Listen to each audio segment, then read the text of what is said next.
Soy Juan Faropa Fontana, soy el presidente actualmente de la Institución Nacional de Derechos Humanos y Defensoría del Pueblo de Uruguay. En mi caso, este es el segundo periodo que estoy en la institución. Fui reelecto, en primer lugar me eligieron del 2012 al 2017 y ahora hasta el fin del mandato, que es ahora en pocos días. Eventualmente, si quisiera, no me podría reelegir porque la ley establece que no se pueden establecer más de dos periodos en la reelección. Pero en su momento los integrantes del Consejo Directivo fuimos en primer lugar propuestos por organizaciones de la sociedad civil, que es la regla general que establece la ley. Es decir, las organizaciones de la sociedad civil elaboran propuestas al Parlamento, los parlamentarios a partir de esas propuestas pueden elaborar una lista y presentarla para que la Asamblea General, es decir, las dos cámaras reunidas, ¿no?, senadores y diputados, en primera instancia, por mayoría especial, es decir, más de 2/3 de los votos de integrantes, no de presentes, debe votar a los 5 integrantes del Consejo todos juntos. No puede elegir a unos y a otros no. Si en la primera votación no se logran los 5 cargos por mayoría especial, cae toda la votación y hay que volver a llamar para votar. Recién en segunda votación se puede elegir por mayoría calificada, es decir, que es la mayoría del 50 más 1, el 50% más 1, de también los integrantes de la Asamblea General, no de los presentes en la votación. Por lo tanto, son mayorías muy especiales. En cuanto a lo que me preguntás, en el caso mío me votaron parlamentarios de todos los partidos con representación en el Poder Legislativo, además de ser propuesto por organizaciones sociales para este cargo. Entonces, es un poco, me parece que es muy débil ese tipo de agravio a la institucionalidad, por decirlo de la manera más educada que puedo. Es muy débil plantearlo de esa manera, porque no es cierto que los integrantes del Consejo estemos aquí porque nos eligió solamente un sector político, porque ningún sector político en primera instancia tiene las mayorías como para elegir. Se requieren acuerdos, consensos dentro del Parlamento. Obviamente que la decisión es política porque quienes votan son los integrantes del Parlamento, pero no pueden votar a cualquiera. Tienen un marco acotado, además que la ley también establece qué criterio debe seguirse para elegir a los integrantes del Consejo, ¿no?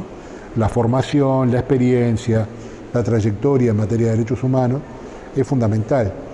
Y después, como si esto fuera poco, la misma ley establece que si alguno de los integrantes del Consejo Directivo actúan vulnerando esa independencia o esa autonomía, por ejemplo, porque reciben órdenes de algún sector político, empresarial, sindical, religioso, lo que sea, la Asamblea General puede llamarlo responsabilidad y los puede destituir, porque es un requisito excluyente para integrar este Consejo Directivo no estar afiliado a ningún tipo de organización social, gremial, sindical, religiosa, etc. ¿Y política también? Por supuesto, en primer lugar política. O sea, quienes de alguna manera tenían o tienen alguna afiliación político-partidaria, antes de postular deben renunciar a esa postulación y no mantener ningún tipo de vinculación durante todo su mandato. Decime, ¿y en estos dos periodos que tenés 10 años, cuáles son así los hitos fundamentales, las cosas que recordás con enorme satisfacción? Bueno, son varias. La primera, la instalación. El 22 de junio del año 2012, que justamente en el Salón de los Pasos Perdidos del Palacio Legislativo se hizo la ceremonia de toma de posesión del primer Consejo Directivo. Es muy lindo volver a ver esas fotos, esos videos, porque los 5 éramos la doctora Mirta Guiance, la doctora Ariela Peralta, la socióloga Mariana González Guller, Juan Raúl Ferreira y yo. Esos fuimos los 5 primeros integrantes del Consejo. Y nadie más, o sea, no solamente nadie más, no en el Consejo, porque éramos 5, pero nadie más en la institución. No teníamos nada, ni un papel, ni una lapicera, ni un lugar. No. En primer lugar nos prestaron uno de los despachos que hay en el anexo del Poder Legislativo, que son despachos que utiliza un legislador. Entonces teníamos la mesa, el escritorio, y pusimos 5 sillas y los primeros días nos reuníamos los 5 alrededor de la mesa. Luego nos prestaron una secretaria, que era una funcionaria del mismo Poder Legislativo, y a partir de ahí, bueno, empezamos a ver cómo organizábamos el cuadro. No teníamos posibilidad de hacer ningún llamado a concurso porque no teníamos presupuesto. Hasta enero del año siguiente no contábamos con rubros presupuestales. Por lo tanto, apelamos... Sí, cobramos. No, eso sí, por supuesto, pero para hacer llamados, para incorporar funcionarios a la institución, no teníamos esa disponibilidad hasta el año siguiente. Cuando se instala entonces la institución, apelamos a un artículo de la ley que decía que se podían pedir hasta 10 pases en comisión. El Consejo Directivo se puso de acuerdo entre los 5 de hacer una lista común, no eran que eran pases en comisión de fulano, mengano, perengano, eran de la institución, y ahí empezamos de a poco, nos prestaron luego otro despacho más, y poco tiempo después nos dieron recursos para alquilar una oficina en la Plaza Independencia, y en el correr de esos días es que se aprueba una recomendación, mejor dicho, no una recomendación, se aprueba cumplir con la sentencia de la Corte Interamericana de Derechos Humanos en el caso Hellman contra Uruguay, está reproducido ahí en esa placa, donde se establece como parte de la reparación simbólica que el Estado debe asignar a la Institución Nacional de Derechos Humanos un edificio emblemático. En ese marco, el Poder Ejecutivo de la época decide darle el usufructo de este edificio donde estamos hoy ahora a la Institución Nacional de Derechos Humanos para que funcione aquí. En este lugar, concretamente, funcionó durante el terrorismo de Estado el SID, el Servicio de Información de Defensa. En este lugar estuvieron detenidos y detenidas muchos compatriotas, algunos de ellos todavía hoy se encuentran en situación de desaparecidos, como es justamente el caso de María Claudia Irureta Goyena de Hellman, la mamá de Macarena Hellman, que fue detenida aquí. Macarena nació aquí, no específicamente aquí, pero fue inmediatamente después del parto, estuvo aquí unas horas con su mamá, hasta que su mamá fue sacada de este edificio y desapareció. Entonces, en ese marco se entendió que la institución debería funcionar aquí.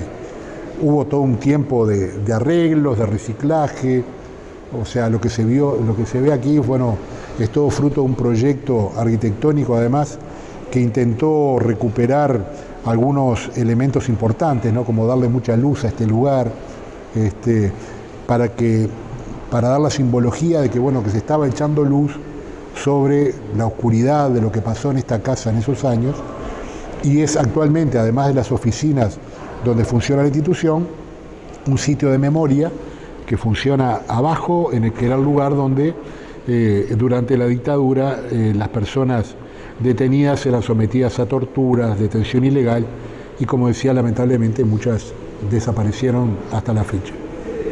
Qué lindo episodio ese. ¿Y qué otro más así recordás importante en estos años?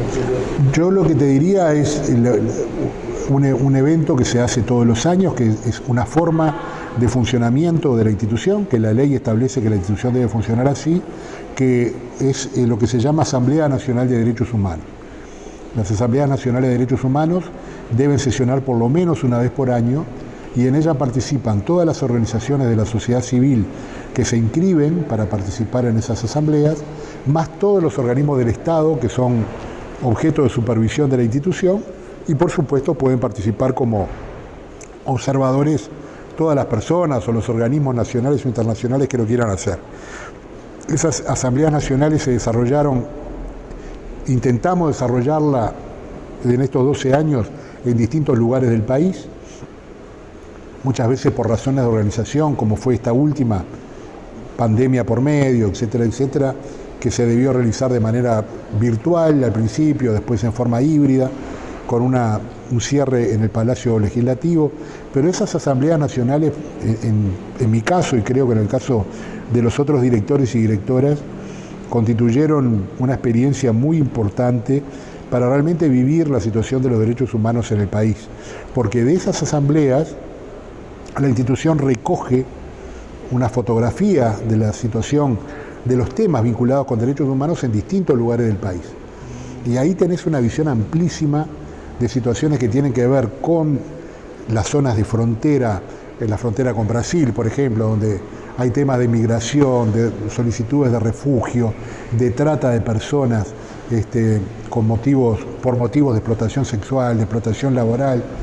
Te encontrás con el acceso a la educación, el acceso a la salud, que parece que uno diría, bueno, pero en Uruguay estas cosas hoy no pasarían. No, pasan. Hay situaciones de acceso que no tiene que ver solo con el acceso físico, con tener un centro de salud cerca, sino inclusive con la posibilidad de que la gente tenga mejor información respecto a cómo funcionan los servicios de salud, a qué servicios puede acceder, cuándo debe realizarlo, cuándo no, etc.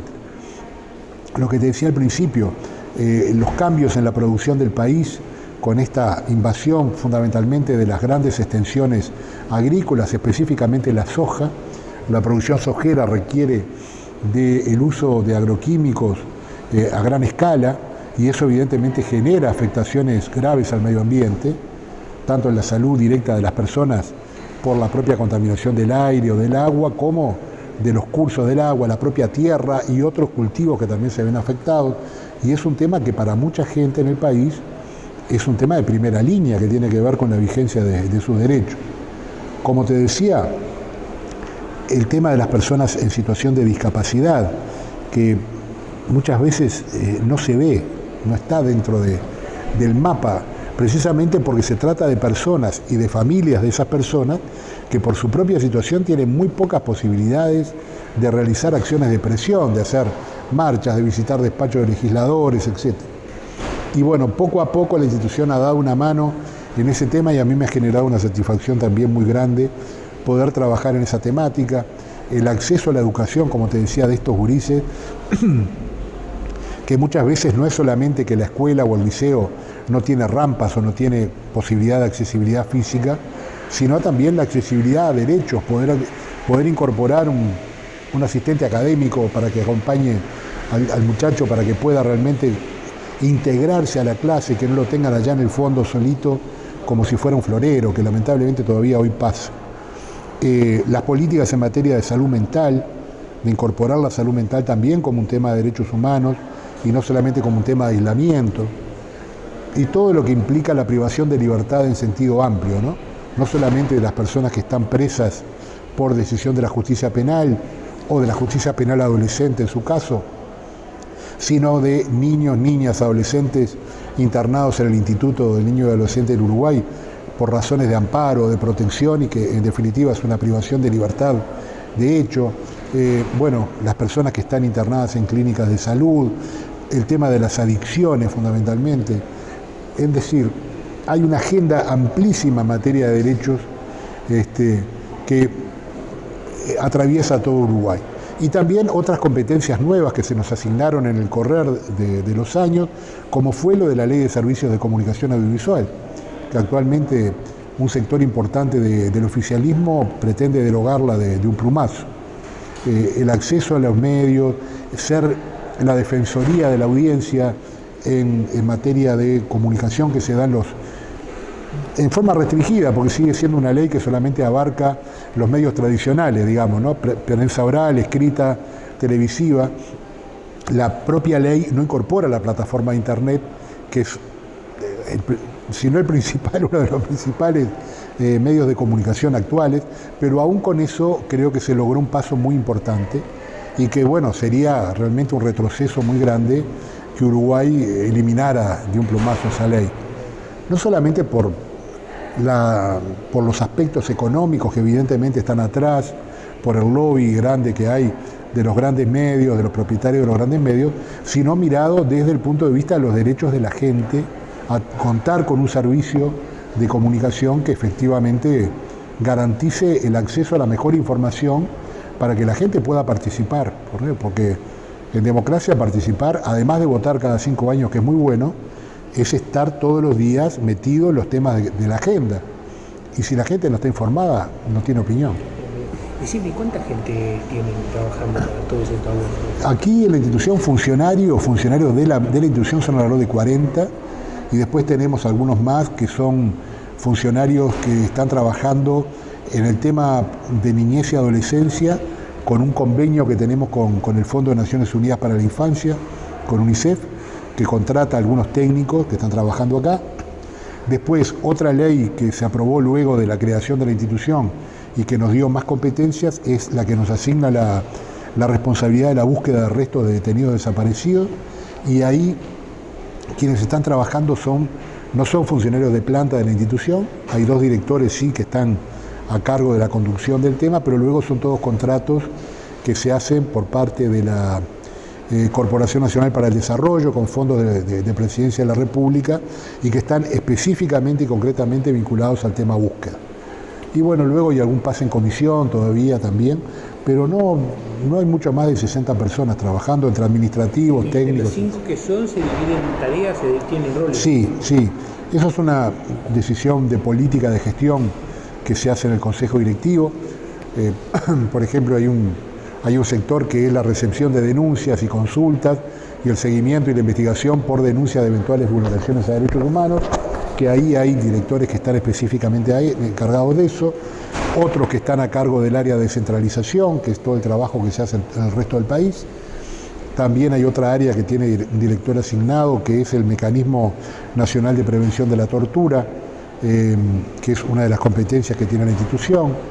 Otra área que tiene desarrollo es salud mental, discapacidad, por supuesto comunicación, toda la parte de lo que le llamamos nosotros áreas transversales, gestión humana, administración, finanzas, jurídica, etcétera, que dependen en este caso de quien ejerce la presidencia, actualmente en mi caso, pero la ley establece que los 5 directores, durante los 5 años, un año cada uno de ellos tiene que ejercer la presidencia, que es rotativa.